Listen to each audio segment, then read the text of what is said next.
Assalamualaikum warahmatullahi wabarakatuh. Waalaikumsalam warahmatullahi wabarakatuh. Apa kabar guys? Alhamdulillah.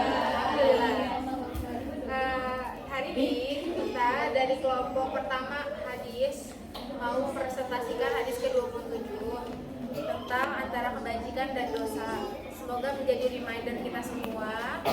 Semoga ilmu yang disampaikan ada manfaat dan bisa diambil ibrohnya. Bismillahirrahmanirrahim. Selamat menyaksikan.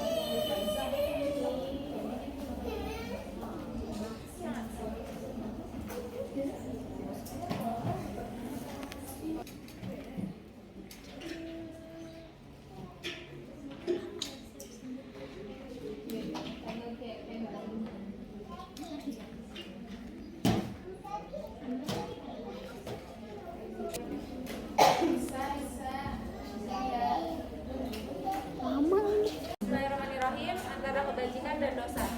Anin nawas. Ikutin bareng-bareng ya? Iya kakak. Oke. Taruh HP-nya.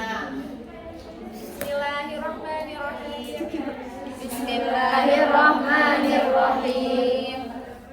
Anin nawasi bani sam'an. Anin nawasi bani sam'an. Radiyallahu anhu anin nabiyyi sallallahu alaihi wasallam.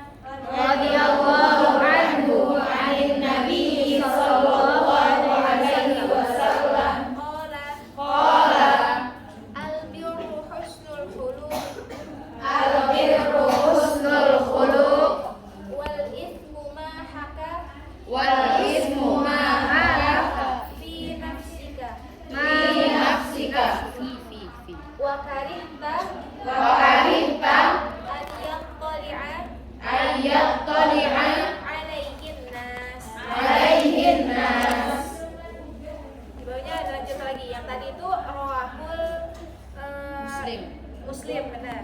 Nah, yang selanjutnya wa'an wa bisota Wa an wa bisota ibni Ma'badin radhiyallahu anhu qala ibni Ma'badin radhiyallahu anhu qala ataitu Rasulullah sallallahu alaihi wasallam ataitu Rasulullah sallallahu alaihi wasallam faqala faqala ji'ta tas'alu 'anil birri ji'ta tas'alu 'anil birri qultu na'am faqala faqala istafti qalbak istafti qalbak al-birru ma'ma'annat al-birru ma'anat ilayhi an-nafsu wa ma'anna ilayhi ilayhi nafsu wa tatma'anna ilayhi al-qalbu.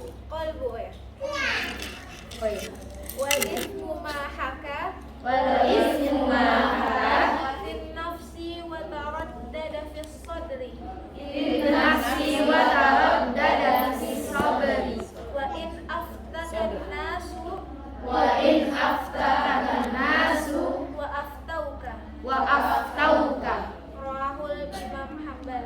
rawahul Imam Hanbal. Imam Ahmad bin Hanbal. Nah, terus selanjutnya terjemahan hadisnya guys. Teman-teman bisa baca dan bisa dilihat di PPT-nya sendiri, tapi saya akan tetap bacain. Bismillahirrahmanirrahim. Nawas bin Sam'an radhiyallahu anha berkata, Nabi Shallallahu alaihi wasallam bersabda, kebajikan adalah akhlak terpuji. Waalaikumsalam. Sedangkan dosa adalah apa yang meresahkan jiwa dan kamu tidak suka bila dilihat orang lain. Seperti yang kita tahu sama-sama guys, kalau misalnya ada perbuatan yang nggak enak dilihat, apalagi ketahuan orang lain, maka tandanya itu apa? Dosa. Pintar. Tandanya apa guys? Dosa. Dosa. Dosa enak nggak kalau ketahuan orang? Nah, ini menurut hadis riwayat Muslim. Riwayat lain menyebutkan Wabisah bin Ma'bad radhiyallahu anhu berkata, aku mendatangi Rasulullah Shallallahu Alaihi Wasallam, lalu beliau bertanya, kamu datang untuk bertanya tentang kebajikan? Aku menjawab, iya, na'am. Beliau bersabda, tanyakan kepada hatimu sendiri. Kebajikan adalah apa yang membuat jiwa dan hatimu tentram, sedangkan dosa adalah apa yang membuat jiwa dan hatimu gelisah, meskipun orang lain berulang kali membenarkanmu. Jadi teman-teman, dari hadis riwayat Imam Ahmad bin Hambal dan Imam Ad-Darimi ini, kita bisa nemuin lagi nih, kalau kebajikan itu hal-hal yang membuat hati kita itu tentram kalau kita mengerjakannya. Sedangkan dosa itu pasti kepikiran, benar gak? Benar, kayak nilap duit di masjid atau di jalan, pasti kepikiran nih, duit siapa? Berarti masih ada iman di hatinya. Benar. Patokannya kalau misalnya hati kita masih bersih. Banyak orang yang dia melakukan dosa, salah, itu hatinya udah gak ada tanda-tanda lagi. Nah itu dicurigai itu, apakah hatinya masih bersih atau hatinya masih lembut, apakah hatinya udah keras gitu. Na'udzubillah. Next. Oke, siapa selanjutnya?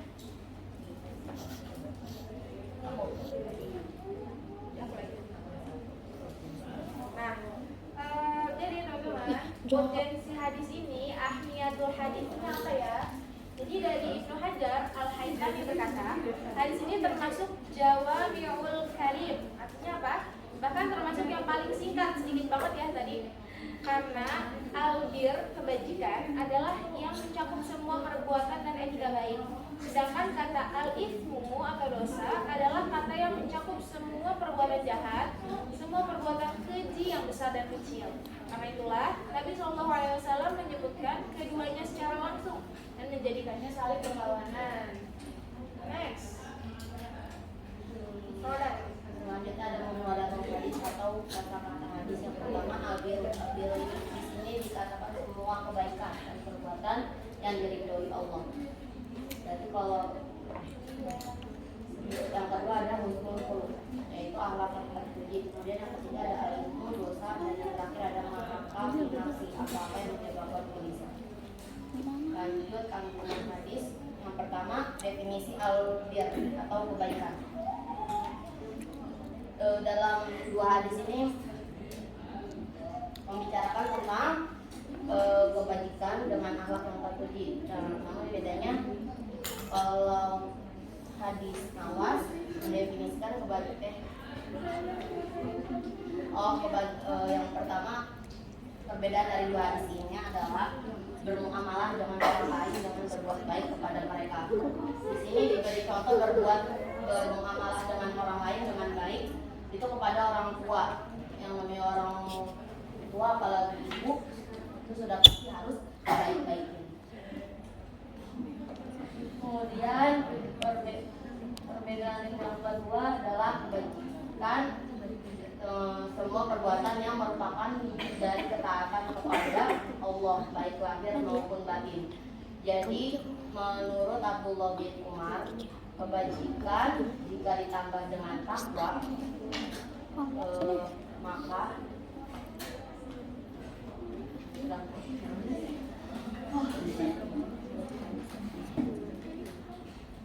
gimana sih?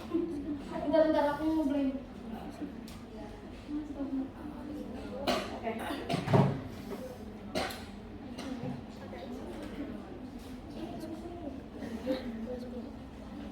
Jadi definisi kebajikan. Nah, ulang ya. Dalam hadis Nawas mendefinisikan kebajikan dengan akhlak yang terpuji, sedang dalam hadis Wabisah radhiyallahu anhu dijelaskan bahwa kebajikan adalah segala sesuatu yang membuat jiwa dan hati merasa tenang. Sekilas dua hadis ini memang sama, tapi mereka mempunyai perbedaan. Yang pertama, kebajikan adalah bermuamalah atau menjalin hubungan sosial dengan orang lain dan berbuat baik. Perbuatan baik tersebut bisa diarahkan kepada kedua orang tua, sehingga merupakan birrul walidain, bisa pula terhadap semua makhluk pada umumnya. Dijelaskan dalam hadis Bahas bin Hakim yang diperoleh dari ayahnya, dari kakeknya disebutkan yang bahwa bertanya kepada Nabi, yang artinya, wahai Rasulullah, siapakah orang yang kuperlakukan dengan paling baik? Itu ditanyakan 3 kali, tetap jawabannya ibu, kemudian ayahnya. Kemudian ada ulama lain bernama Abdullah bin Umar berujar, kebajikan adalah perkara yang sebetulnya ringan, yaitu wajahnya berseri dan ucapannya yang lembut. Jika kebajikan digabungkan dengan takwa, takwa itu kan mentaati perintahnya, menjauhi larangannya. Atau pada kebajikan jika digabung dengan takwa berarti melakukan semua kewajiban, sedangkan takwa adalah meninggalkan semua larangan. Ini juga dijelaskan dalam Quran surat Al-Maidah ayat 2 yang artinya, dan tolong menolonglah kamu dalam mengerjakan kebajikan dan takwa, dan jangan tolong menolong dalam berbuat dosa dan pelanggaran. Dan bertakwalah kamu kepada Allah, sesungguhnya Allah amat berat siksaan di Quran. Kemudian perbedaan yang kedua adalah kebajikan adalah semua perbuatan yang merupakan wujud dari ketaatan Allah, ketaatan kepada Allah baik lahir maupun batin. Ini dijelaskan juga di dalam Quran surat Al-Baqarah ayat 177. Nah, di dalam ayat itu perlu kita pahami bahwa ini panjang banget ya sebenarnya. Ayat 177 itu yang yang bukanlah menghadapkan wajahmu ke arah timur dan barat. Pokoknya di dalam ayat ini kita perlu paham bahwa kebajikan meliputi semua ketaatan kepada Allah, seperti beriman kepada Allah, malaikat, kitab, rasul dan lain-lain. Kemudian beribadah juga seperti infak, zakat, menepati janji dan lain sebagainya. Next,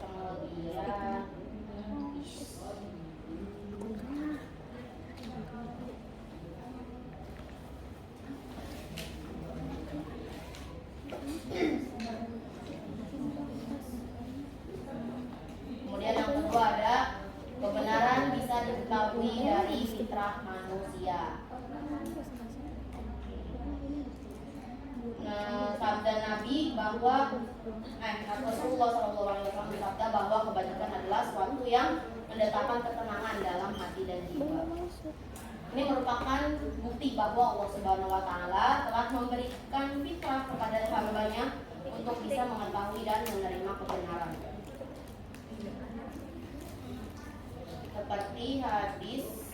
Seperti sabda Rasul, setiap bayi dilahirkan dalam keadaan fitrah. Nah, Abu Hurairah yang meriwayatkan hadis ini berkata, jika kalian mau, maka bacalah ayat Quran surat Ar-Rum ayat 30. Tetaplah di atas fitrah Allah yang telah menciptakan manusia menurut fitrah itu. Allah juga memberitahukan bahwa hati seorang mukmin merasa tenang dengan zikir kepadanya, karena hati lapang dengan cahaya keimanan. Karena itu ketika berhadapan dengan sesuatu yang sifatnya samar atau tidak jelas, lalu dikembalikan kepada hati dan hati merasa tenang, maka hal itu adalah kebajikan. Namun jika hati merasa resah atau gelisah, itu tandanya dosa atau sebuah perkara yang buruk. Seperti yang dijelaskan dalam Quran Al-Rum ayat 13. Ingatlah hanya dengan zikir kepada Allah hati menjadi tenang. Kemudian kandungan hadis yang ketiga.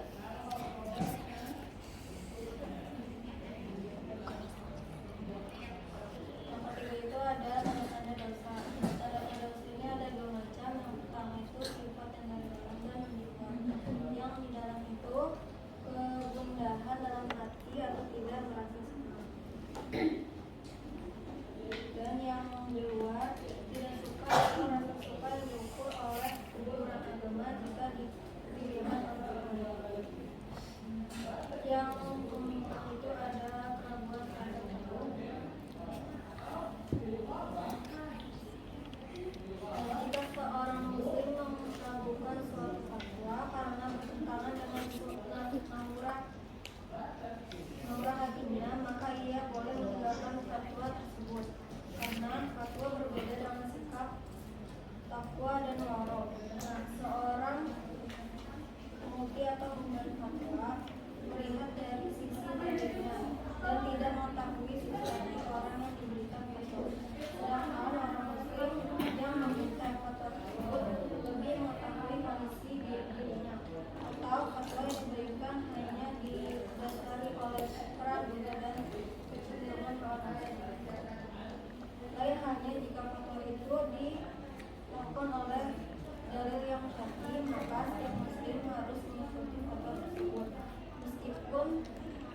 terasa berat.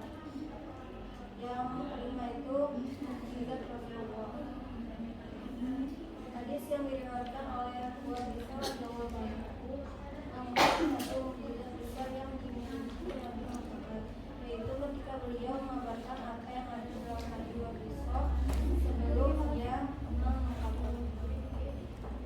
Lanjut yang keenam yaitu memposisikan orang lain pada posisi yang semestinya. Rasulullah Shallallahu Alaihi Wasallam menyuruh Wabisa radhiyallahu anhu agar bertanya pada hati nuraninya. Rasulullah Shallallahu mengetahui bahwa Wabisa radhiyallahu anhu ini mampu untuk melakukan karena beliau tahu bahwa Wabisa adalah orang yang memiliki cara berpikir yang baik dan hati yang bersih.